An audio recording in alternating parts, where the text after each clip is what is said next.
Forrest. That's the old ball game. Hey! Hello and welcome back to the Vintage Baseball Corner. I'm Chris. Tonight we're going to change things up a little bit and we are going to open some packs from the early 1980s. I brought along and picked up some big guns to join us and to bring us some good luck. See if I can get this clear here. But we got an 84 Donruss Nolan Ryan and an 84 Topps Don Mattingly rookie card, both in PSA 10s. I picked up the Donruss Nolan Ryan in a pack break. Kirk Christensen did a break of a 84 Donruss wax box. I bought one pack and that was in the pack that I won. So that was awesome. He packed it up, sent it to me packed really well, and I sent it off, got it graded. The Mattingly I picked up in a trade, which I will detail in another video, but I picked it up in a trade that was a good trade for me and a good trade for the gentleman that I traded with. So hopefully these will bring us some luck. We've got tonight 5 packs. I bought these on eBay. We got an 81 Fleer and an 81 Donruss pack, 2 83 Fleer packs, and then I believe the one in front here is a 90 Donruss pack. That was an extra that was thrown in. So I figured, what the heck, let's open it up and see what it's got. I had stopped collecting by then, so that said, I'm not nearly as familiar with. I was still collecting strong in the 81 and 83 seasons, although Fleer was my least favorite of the 3, so I did not buy nearly as many Fleers as I did Topps and Donruss that year. So we're going to do the 90 Donruss first, then we'll go back to 81 and do the Fleer and the Donruss, and we'll end up with the 83 Fleer, and hope we can pick up a Gwynn, Boggs, or Sandberg rookie card. That would be a lot of fun to do and pick up. We'll see what happens and go from there. So let's get to opening some packs. I'm going to stack these just like this, and we'll start with Donruss here. You know, again, I did not know the seller, but he's been around for a while. He said all the packs looked good and described roller marks and corners and things. I don't know enough about packs like that, so I'm just going to trust that these have never been opened and have not been resealed. I'll let you take a look and see if you can see anything from there, but I'm not going to spend a whole lot of time on that. It is what it is. I got them relatively cheaply, and we're going to have some really nice cards from an earlier era of baseball. So, again, these are 90s. Let me just see if I can get these. This wax is on here tight. I don't know if that's a good or a bad sign, but we got this here now. All right, let's just see here. The puzzle that year was Carl Yastrzemski. Got a very nondescript part of the bat knob and his wrist there. So we'll put that one up here. All right, we're going to start off with a checklist. The old red 1990 Donruss. We had a checklist. Willie McGee, Les Lancaster, Mark Guthrie, Billy Hatcher. I remember him as a Cubs fan when he played for the Cubs. My thumb is making a little bit of a shadow there, so I'll see if I can kind of fix that a little bit. Guillermo Hernandez, a.k.a. Willie Hernandez, was the MVP and Cy Young Award winner. 1984 world champion Detroit Tigers. Don Carmen, lefty pitcher for the Phillies. Rick Shue, infielder for the Tigers. Next up, we got a Yaz. This is a Diamond King. I'm not sure if that was what the Diamond Kings looked like that year. Again, I had stopped collecting, so we got a Yaz Diamond King here. Let's tell you what, let's go ahead and put that baby up here for right now. Honor it. Next up, another lefty pitcher, Dan Schatzeder. He bounced around. I know he's with the Expos, Astros, and probably a few more teams there as well. Kelly Mann, rated rookie with the Braves, a catcher. Honestly, I don't remember a whole lot about him. No, don't really remember much about him at all, if anything. Tracy Jones, outfielder of the Tigers. Remember the name. Don't remember a lot about the player, but do remember the name. Mr. 5-for-1, Von Hayes. Von was traded for 5 players to the Phillies. And Von was a pretty darn good player. Made it hard for him to live up to that trade because he got, the Phillies had to give up 5 players for him. And I'll show you the backs here on these for Von Hayes. But he was a pretty solid player. In 89, he had 26 homers, 78 RBI, 101 walks, so his OBP was pretty solid. Good lefty hitter and outfielder. Next up, Glenn Allen Hill, outfielder for the Blue Jays. You remember him? Look up Glen Allen Hill home run Wrigley Field. He hit one of the longest home runs I have ever seen. It's on YouTube, and it was a freaking bomb.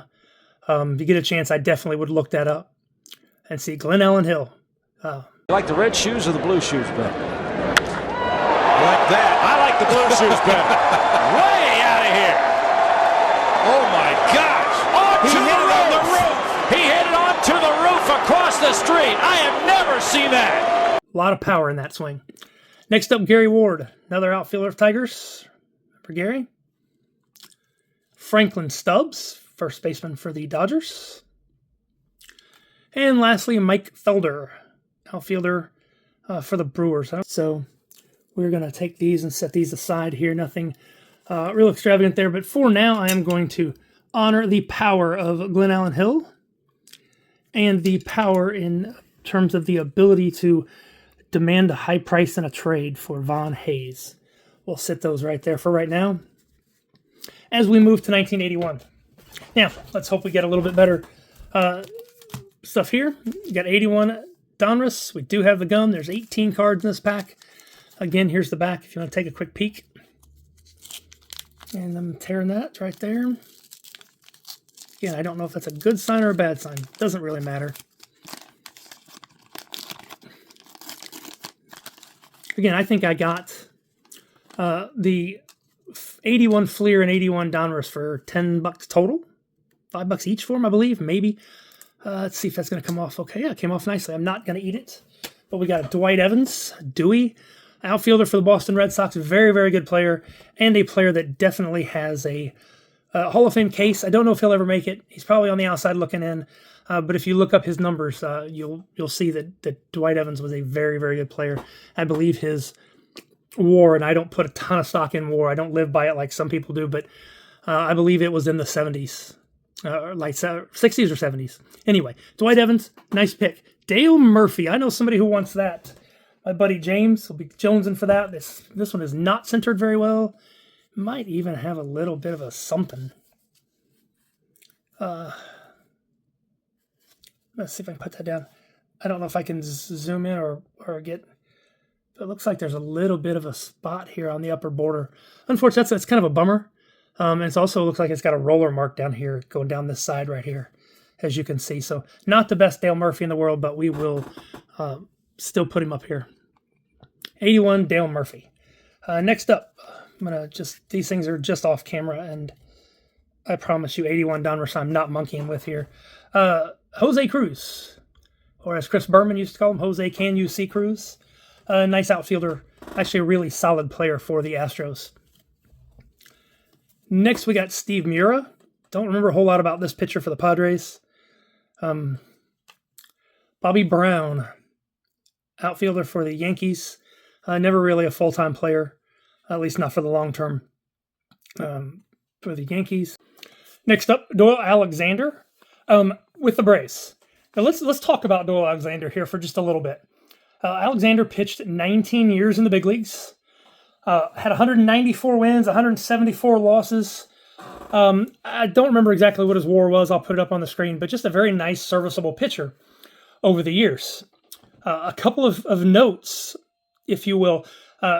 Alexander was traded by the Braves to the Tigers in 1987, in August of 1987, for a young pitcher named John Smoltz. Now, obviously, the Braves got the best of that deal in the long term, but in the short term, Alexander went 9-0 for the Tigers the rest of that regular season and took them to the AL East Championship, where they unfortunately lost in the ALCS to the Twins. But it took them into the playoffs going 9-0 that year, so it was really a good trade, at least in the short term, for the Tigers. Another note, Alexander was traded 7 different times in his career. He spent with several different teams. I believe it was 6 or 7 different teams. At one point, he was traded by the Dodgers to the Orioles for, among some other players were included as well, but for Frank Robinson. And who remembers Frank Robinson playing for the Dodgers? That happened for basically 100 games one season, and I honestly don't even remember that. I knew it happened, but I just don't remember it. So Alexander was traded for 2 Hall of Famers at different times. For Frank Robinson at one point, for John Smoltz later on. Good, solid pitcher. Here's the back of that 81 Donruss. Again, 19 years in the big leagues. Definitely worthy of mention here. Next up, utility infielder Doug Flynn. I believe he played some third and maybe even a little bit of short too. Here with the Mets, Doug played for a few different teams, and I think he was primarily a platoon or a fill-in player, utility guy. He could fill in and play a lot of games or just play, once or twice a week. Next up, Pirates catcher Steve Nicosia. Again, I remember him as a backup type catcher. Don't remember a whole lot about his playing ability, other than that I don't think he was an everyday guy for the Pirates. Next, we got left-handed pitcher John Tudor. His best part of his career was with the Cardinals in the mid-'80s. I don't remember if he was 85 or 87, but had a couple of really good years with the Cardinals and won some postseason games as well. So John Tudor was a tough left-handed pitcher. We got a manager card, Dave Bristol of the Giants. Take a look at it. Another manager card for the Phillies. He also was the general manager in '84 of the Cubs when they went to the playoffs. Dallas Green. I know for a fact you can find Dallas Green cards in the, I believe, late 50s, early 60s. He was a player in the major leagues and played for a good bit of years as well. Bill Fahey, catcher for the Padres. Again, I think kind of a reserve player. Don't remember a whole lot about him. The way he's holding the bat, I'm wondering if he was a switch hitter or hit left-handed. I cannot remember. I wonder what it says on the back, if it gives me that information. Bats left-handed, throws right. Yeah, so left-handed hitting catcher for the Padres here, Bill Fahey. Next up, we got a superstar and a Hall of Famer, and that is Reggie Jackson. We got a really crappy cut on the right edge there. I think that was normal for these 81 Donruss. I really don't remember, to be honest with you. Man, that's kind of ugly the way that is cut. That looks, to be honest with you, worse than most OPG cards I've seen in the past. Otherwise, centered pretty decently. It's a little left to right, but still, Reggie Jackson with the Yankees, Hall of Fame outfielder. Reginald Martinez Jackson, that is. We'll stick him over here. I'm going to put him on in front of Doyle Alexander. So right now we've got a nice set of outfielders over here. Looking at Dale Murphy, Reggie Jackson, Carl Yastrzemski, and Dwight Evans. Nice group there. Jim Slayton, pitcher for the Milwaukee Brewers. Again, he pitched in the big leagues for a good bit. Right-handed pitcher, starter, best I can remember. But a nice serviceable pitcher. And this is just a pack of manager cards. Bobby Cox, Braves manager. Old scrap iron, Phil Garner, second baseman for the Pittsburgh Pirates. Had a good, nice career.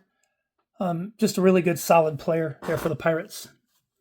And the last one is a pitcher for the A's, Steve McCatty. This one's centered pretty well. Looks pretty good. The pictures on these, some of these just, quite frankly, suck. And that was just the first year of Donruss, and just the quality was not there. But Steve McCatty had a couple of good years. I believe he won 20 in the show at least once or twice. So, solid pitcher there. I believe he was back on the staffs with Mike Norris and maybe Matt Keogh. I'm not sure off the top of my head. Now we're going to 81 Fleer, 17 cards. See if I can maybe move through these a little bit quicker. See how the gum is. The gum is nice and loose. And I'll be darned, look at that. We're going to start off with Reggie Jackson in a very, very poorly cut Mr. Baseball Reggie Jackson card. Get that up here where you can see it a little bit better. You can see, it's barely got any edge on it. So we're going to put this up here, but we're going to put it behind the other Reggie. I'll go ahead and take Doyle Alexander down here pretty quickly here. Okay, next, Bill Bonham, pitcher for the Reds. I know he pitched for the Cubs some too. But pitched a while in the big leagues. The Penguin, Ron Cey, longtime Dodgers third baseman. Good quality third baseman. I don't think he's in the conversation for Hall of Fame, but good quality player, multiple-time All-Star. In fact, early in his career, he got the All-Star nod above Mike Schmidt there for several years before, or at least a few years before Schmidt kind of picked it up and cut down on strikeouts and took off. Gary Sarge Matthews with the Braves. Again, one of my favorite Cubs outfielders. I believe, again, that was 84 when he was with the Cubs. And old Sarge played left field in Wrigley and was an exciting player to watch. I'll put him over here with Dwight. Next up, we're going to hit the Dodgers infield maybe. Davey Lopes, second baseman. For those of you who don't know, the Dodgers had, I believe, the same infield, the same four-player infield with Garvey, Davey Lopes, Bill Russell, and Ron Cey for almost a decade. It was the longest standing infield with the same starting players. I don't know if it was history or just for a long, long time. But Davey Lopes was a good quality second baseman. And again, multiple-time All-Star. Now we got a Phillies checklist and a Royals on the back. That's the way Fleer did those. Again, really poorly cut. I don't know if that's a roller mark on there or what. I'm not sure. Mike Scioscia, catcher for the Dodgers. So we've got a Dodgers theme here. And Mike was part-time starter. I think he and Steve Yeager split some time. He may have taken over the role. And I believe later he moved on to other teams and actually became the the Angels manager and even general manager. So he's been in baseball for a long, long time. I'm not sure if he still is or not. Doyle Alexander again, Braves pitcher. We got one in Donruss, one in Fleer. Again, traded for John Smoltz. Carlos Lezcano. And I do believe that is not Sixto Lezcano. But Carlos was an outfielder for the Cubs. I do remember him. Don't remember him being a starter. Just more of a fourth or fifth outfielder on a club. And here is Steve Nicosia again. I don't know if that can be planned or not, but a couple of players that we got in both the Fleer and the Donruss packs. So, and here's the third, Bill Fahey. Interesting. Anyway, backup catcher, Padres. Next up, Tom Seaver. And this was a beautiful one. This one is centered really well. Have to take a closer look at that, but it's a really nice Tom Seaver. I've got a nice Tom Seaver run, and I do not have an 81 Fleer graded. So this one will definitely see some grading on that. Let's go ahead and put Tom Terrific there. All right, next up, another catcher and famous broadcaster in Tim McCarver, longtime Major Leaguer, longtime Major League broadcaster. Not my favorite broadcaster, but still baseball lifer, as they say. Longtime baseball man, Tim McCarver. But for the Phillies there, he also played for a long time with the Cardinals. And just to give you, this is an 81 Fleer. His rookie card, I believe, was 1962. So it just shows he did play in the big leagues for a long, long time. Next up, the Candyman, John Candelaria. Good pitcher. Had a nice run for a few years. Just had some nasty stuff. Kind of came from three quarters to almost sidearm sometimes. And was hell on lefties and just a tough pitcher. Put that there. I know he did make at least one or two All-Star teams as well.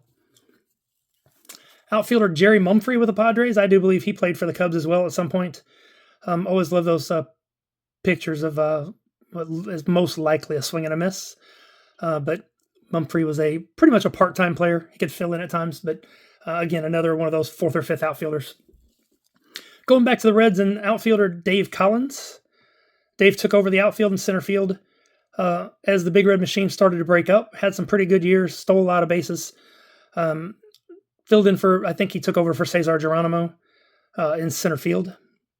But good, serviceable, nice outfielder there. And last one is Dave, I believe it's Heverlo, maybe Heverlo. I remember the name. I don't remember specifics about him. I do remember him being a pitcher and pitching for a while. I just don't remember the specifics. Okay, now let's move on because I know this is taking a while. Let's go to 83 Fleer and see what we can come up with here. Got a Jamie Easterly on the back. Let's go ahead and pull him to the front. Again, this is one of my least favorite early 80s sets. Just the color being drab just really didn't do much for me. But again, Jamie, left-handed pitcher, kind of a journeyman, pitched for a few different teams, mainly a relief pitcher from what I can recall. We got an Angels sticker here on this one. Just stick that. I'm just going to stick out there in front. You can't see it. But all right. Luis Sanchez, pitcher, Angels.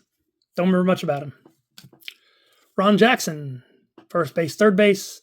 And interesting enough, he's from Birmingham, Alabama. I did not know that. I live in the Birmingham metro area and did not know that Ron Jackson came from here. But Ron obviously played a long time. I mean, he played in the early 70s. It looks like his major league debut was in 75, though, but it just shows his minor league years.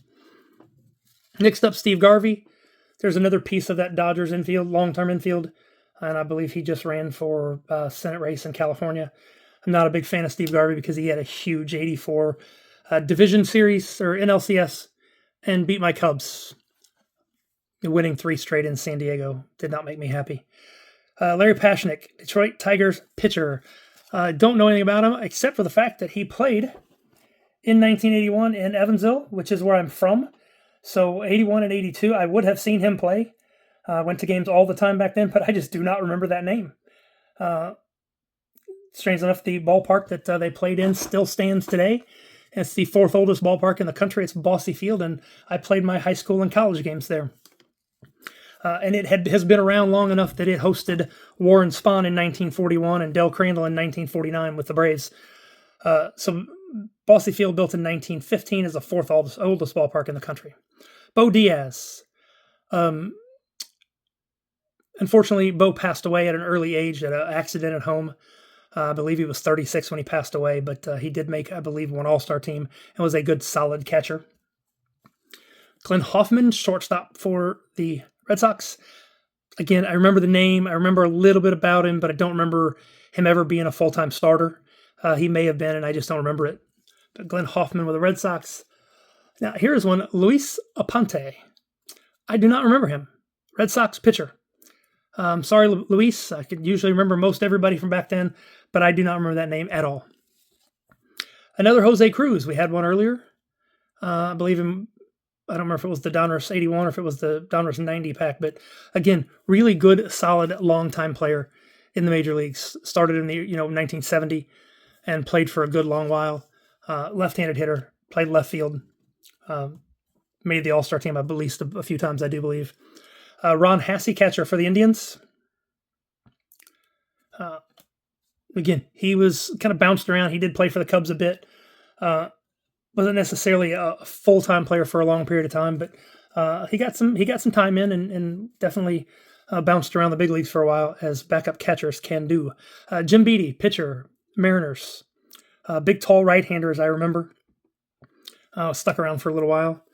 Mike Marshall, first base. Kind of a tall, rangy hitter. I don't remember if he was like maybe 6'4" or something like that. I don't know if I can read that, or if it even tells me. 6'5", there you go. From Libertyville, Illinois. Strange enough, I had a friend in college from Libertyville and went and visited there my freshman year. All right, that's right outside of Chicago, between Chicago and the Wisconsin border. Jesse Barfield, very, very good player, outfielder for the Blue Jays. Very underrated. I believe he played later in his career with the Yankees. I'll put some of his stats up on the screen, but just a really nice, solid player with power. You're right, Scooter. Barfield's got a beat on it, and he's got it. Davis tags. Look at Here comes the throw, and holy cow, what a throw! Tag up or something and not be able to score. Here comes the throw home. I can't believe it. He got him. Do you believe? Really strong outfield arm too in right field. We got Tony Bernazard, White Sox second base. He bounced around a little bit. Utility infielder, could play multiple positions, and played for a few teams and stuck around the big leagues for a while. And lastly, Wayne Krenchicki, Cincinnati Reds, third baseman, again, kind of similar. Played for a few years. I don't remember how long his career lasted, but again, more of a part-time player than a starter. All right, we got one more here. And I'm sorry if I'm taking longer than most of you have wanted, but I kind of like going through these and talking about the players and having a few memories while we're at it. So Bob Dernier will be our first card. Oops, I just showed the second card. Bob Dernier, Philadelphia Phillies. This is an 83 set. He was a big part of the 84 Cubs playoff team and the magical run that the Cubs had. Leadoff hitter, right-handed hitter, just center fielder. Again, big part of the Cubs. I'm gonna put him there just because of the good memories that old Bobby provided. We got an Expos sticker there. Next up, Denny Walling, outfield, first base, Astros. Similar, a lot of these kind of players seem to be utility type players, fill-ins. Ray Knight, now he got some time with Cincinnati. He was a starter for a good bit. I believe he might have made an all-star team or two. I'll look that up. But he was also married to professional golfer Nancy Lopez. And so Ray Knight, played a good long time in the major leagues, and it was a starter for a lot of years. Rick Rhoden, here with the Pirates. I know he played with the Dodgers. One of the things that I remember about Rick Rhoden is he was one of the best hitting pitchers that I remember growing up. Could swing the bat very, very well. Of course, it's not going to give us any kind of hitting information there. Mostly a starter. I'd say kind of a middle of the road, probably a third or fourth starter in a 5-man rotation for the most part. But he could swing the stick. Kent Herbeck, Twins. Great player. I'm trying to remember if this might have been his rookie year. I think maybe 81 or 82. On his rookie card, it's off center, left to right. But that's a young Herbie. Herbeck, really, really good player and a big part of a couple of Twins world champions. Next up, Robin Yount. Again, we're off center, right to left here. The man played for a long time in the big leagues. He was a 2-time MVP, yet only made the All-Star game 3 times, which just baffles me. He spent half his career at shortstop, the other half at center field, and won an MVP award at both positions. 2 of the toughest positions on the field other than catcher. He manned them both and manned them both very, very well. Robin got his 3,000th hit. Obviously, at this point, he was far away. He was only at 1,300. This was early on. But he did get 3,000 hits and is in the Hall of Fame. So we're going to stick Robin. Sorry, Dale, you spent your time up there, so we're going to move on. Ron LaFleur, White Sox outfielder. I don't remember the whole story, quite frankly, but Ron spent some time in prison. He also spent some time in Evansville, as you can see there, coming up with the Tigers. And so I do remember him coming through town. He only played 9 games in Evansville that year, so I'll be honest with you, I don't remember if I went to any of those games or not. But I mean, I was part of the old Knothole gang. I don't know if any of you remember that. Went to a lot of games and remember a lot of the players. So I remember him being in Evansville on his way up. I just don't remember if I actually saw him play. But it's very speedy outfielder, but good solid outfielder. I had a nice major league career after a rough start as a youngster. Salome Barojas. Again, I remember him. Don't remember a whole lot. My best recollection would be probably into the rotation starter or middle bullpen type guy. But pitched here for the White Sox. I wonder just real quickly.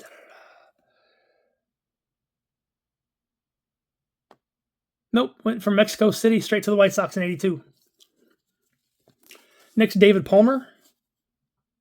I don't remember a whole lot about David Palmer, and maybe just because there have been multiple athletes in multiple sports that went by the name David Palmer. But pitcher for the Expos. Let's see, started in 76. If I'm reading that right, actually started in 79. Pitcher for the Expos. Dan Quisenberry, definitely a star pitcher for the Royals. Was one of the early closers.